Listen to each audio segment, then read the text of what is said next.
মাধ্যমিক পরীক্ষা কেন্দ্র হঠাৎই পরিদর্শন করলেন রাজ্য মধ্যশিক্ষা পর্ষদের সভাপতি প্রফেসর রামানুজ গঙ্গোপাধ্যায়। বৃহস্পতিবার আসানসোল মণিমালা গার্লস স্কুলে তিনি পরিদর্শন করেন।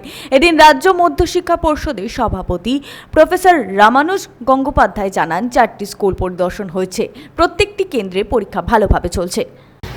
পরিদর্শন মানে আমি আজকে পশ্চিম বর্ধমানেই থাকবো, পুরো জেলাই কভার করবো ইচ্ছে আছে। এখনও অবধি আমি বোধহয় 4টে স্কুল ঘুরলাম, ব্যবস্থা ভালো চলছে। তো সেই জন্যে আমার মনে হয়, আমি আশা করব যে আজকে শেষ পরীক্ষা, লাস্ট দিন মেজর পরীক্ষা 22 তারিখে আমাদের অপশনাল আছে, সেটাও একটা ইম্পর্টেন্ট পরীক্ষা আমাদের কাছে। তো আমরা আশা করব যে পরীক্ষা ব্যবস্থা এবারে, আমি একটু আগেই গার্জেনদের সঙ্গেও কথা বলেছি, তো they also expressed happiness.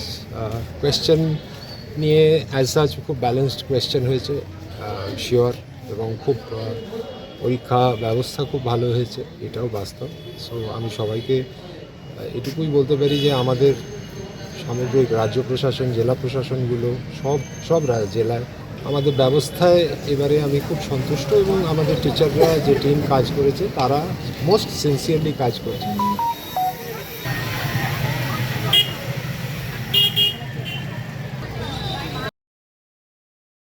Sanjay Yadav, 99 news Bangla, Asansol.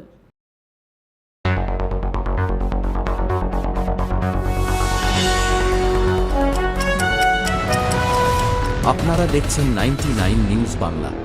বদলাবো আমরা।